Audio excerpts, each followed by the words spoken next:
जय हिंद दोस्तों। तो स्वागत है आज की क्लास में। तो आज हम पढ़ने वाले हैं 11 अप्रैल का करंट अफेयर्स। 11 अप्रैल का करंट अफेयर्स आज हम पढ़ने वाले हैं, जो कि एग्जाम के लिए बहुत ही महत्वपूर्ण है।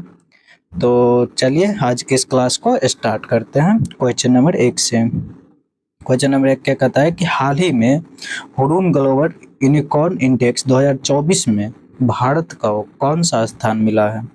क्वेश्चन नंबर 1 कहता है कि हाल ही में हुनूर ग्लोबल यूनिकॉर्न इंडेक्स 2024 में भारत को कौन सा स्थान मिला है। भारत को तीसरा स्थान मिला है। पहला पे यूएसए है, पहला पे, दूसरा पे कौन सा है, चाइना दूसरा पे है।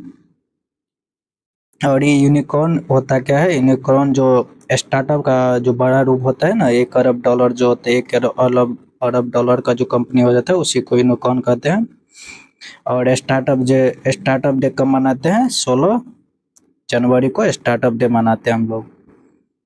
चलिए और महत्वपूर्ण इंडेक्स के बारे में जान लेते हैं, जो कि अब हाल ही में आया हुआ है। जो 93 रैंक है भ्रष्टाचार में, और 4th rank fire power index और शेयर मार्केट में 4th स्थान है, और फायर पावर इंडेक्स में 4th स्थान है। 111 भूखमरी में है, और 134 एसडीआई में, वुमेन डेवलपमेंट इंडेक्स में है।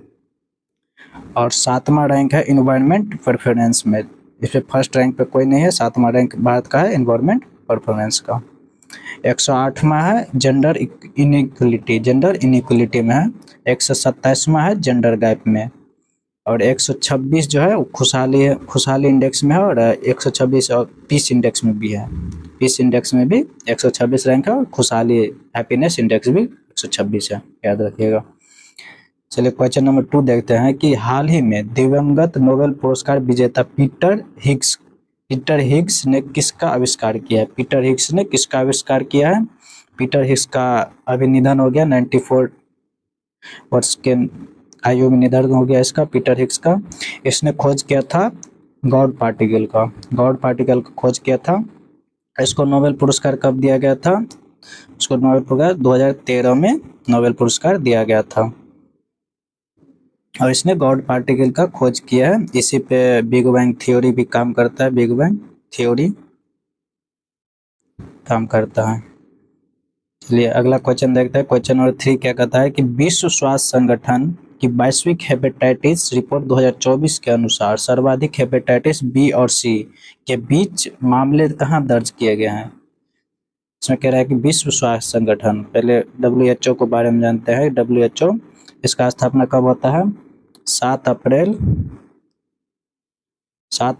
1948 में इसकी स्थापना होता है। हेडक्वार्टर कहाँ है WHO का, इसका हेडक्वार्टर जिनेवा में है। और 7 अप्रैल को हम लोग विश्व स्वास्थ्य दिवस भी मनाते हैं। इसमें कह रहा है कि हेपेटाइटिस रिपोर्ट 2024 के अनुसार सर्वाधिक हेपेटाइटिस बी और सी के बीच मामले कहाँ दर्ज किए हैं। सर्वाधिक चीन में, और सेकंड पे है कौन सा है, फर्स्ट पे है चीन, सेकंड पे भारत, और थर्ड पे इंडोनेशिया है। Indonesia third. हेपेटाइटिस होता क्या है, देखिए हेपेटाइटिस लीवर से संबंधित है। जहाँ जहाँ हिपेट मिलेगा वो लीवर से संबंधित होगा। और हिपेटोलॉजी लीवर का स्टडी ऑफ लीवर कहते हैं।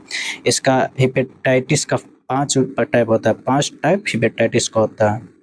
इसमें ABCDE होता है, जिसमें से ए और ई फूड मतलब खाद्य जनित है, खाद्य जनित। और B, C और D ये होगा रक्त विकार, और BC खतरनाक होता है।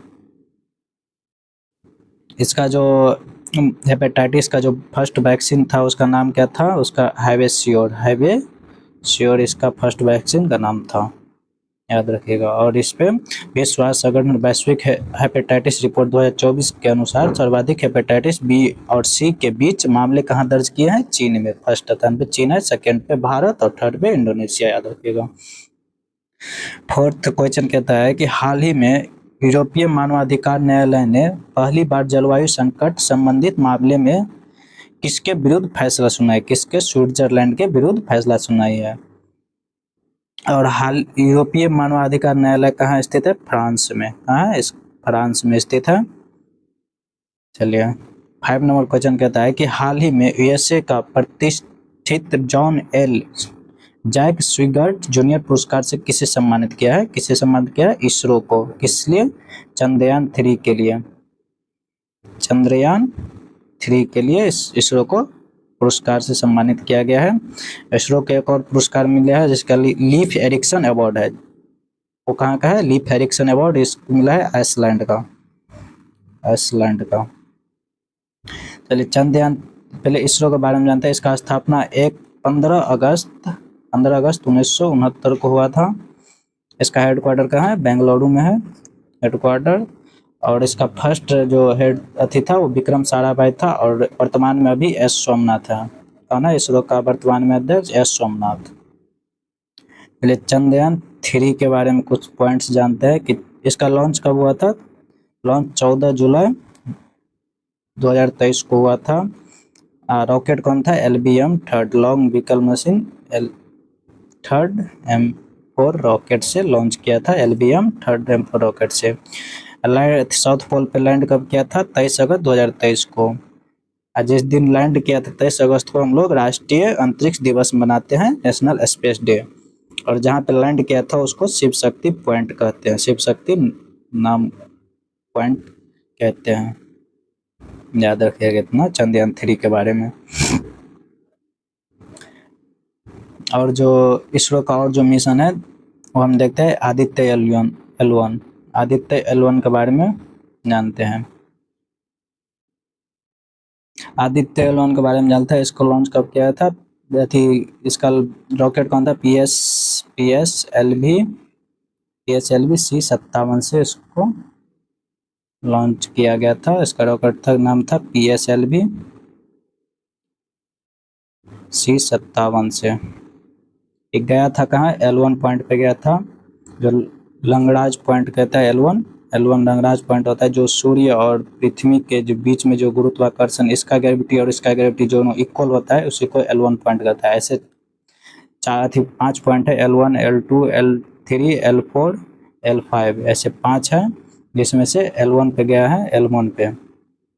इसका पृथ्वी से कितना दूरी है? 15 लाख किलोमीटर है पृथ्वी से दूरी इसका L1 पॉइंट का। चलिए एक्सपोसेट और POEM किससे लॉन्च किया था? PSLV C58 से इसको लॉन्च किए थे। चलिए NVS-01 नेविगेशन का सेकेंड पीढ़ी का फर्स्ट उपग्रह है। इसको लॉन्च किया था GSLV F12 से। और इनसाइट 3DS को लॉन्च किया था, ये मौसम का उपग्रह है। इसको लॉन्च किया था GSLV F14 से। चलिए इतना याद रखिएगा। चलिए क्वेश्चन नंबर 6 कहता है कि हाल ही में नई स्वर्ण समर्थी मुद्रा ZIG किसने लॉन्च किया है? किसने लॉन्च किया है? जिम्बाब्वे में लॉन्च किया है। ZIG जो मुद्रा होता है, मुद्रा है, ये गोल्ड का मुद्रा है। किसका है? गोल्ड का, जिम्बाब्वे गोल्ड का। जिम्बाब्वे डॉलर के जगह पे रिप्लेस किया, जिम्बाब्वे डॉलर था उसके जगह पे रिप्लेस किया है जिम्बाब्वे गोल्ड।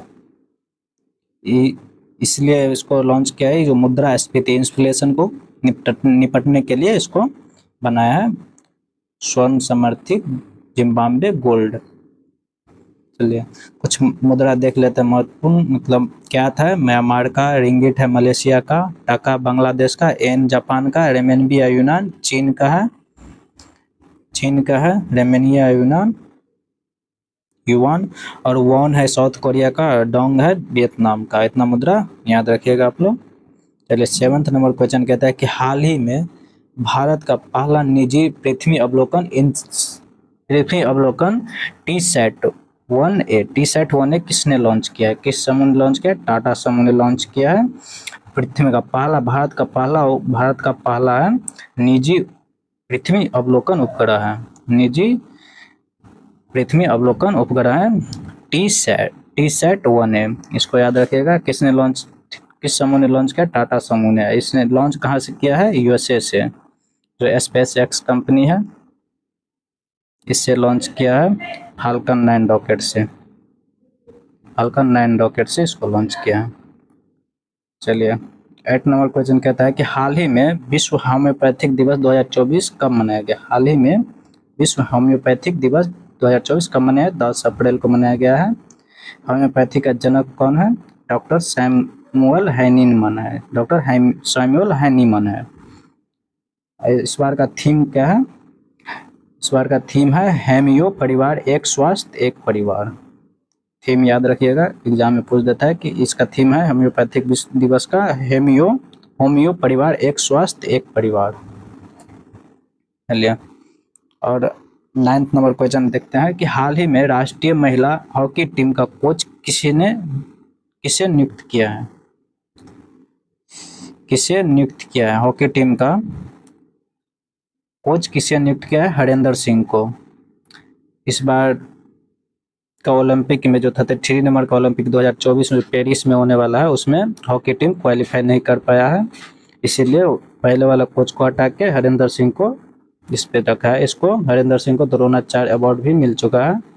34 नंबर का जो होगा 2028 में ओलंपिक लॉस एंजिल में, उसके लिए तैयार करेगा हॉकी टीम को। पहले 10 नंबर क्वेश्चन देखता है कि हाल ही में खुबानी खिलना महोत्सव 2024 कहाँ प्रारंभ हुआ है? खुबानी, हाल ही में खुबानी क्या है? खुबानी खिलना महोत्सव 2024 कहाँ प्रारंभ हुआ? लद्दाख में, लेह और कारगिल स्थान पे लद्दाख में प्रारंभ हुआ है। और इसका महत्वपूर्ण महोत्सव देता है गीता महोत्सव हरियाणा का है, हौजागिरी महोत्सव त्रिपुरा का, मोनपा अरुणाचल प्रदेश का, लोसर अरुणाचल प्रदेश का, नुआखाई ओडिशा का, और हरेली छत्तीसगढ़ का, हरेला उत्तराखंड का। हरेला उत्तराखंड। कलपति रथ महोत्सव केरल का है। चलिए, तो आज का करंट अफेयर्स ख़त्म हो गया, तो रखते हैं इतने पे। वीडियो को लाइक कमेंट शेयर जरूर करिएगा, सब्सक्राइब। चलिए, तब तक के लिए जय हिंद जय भारत।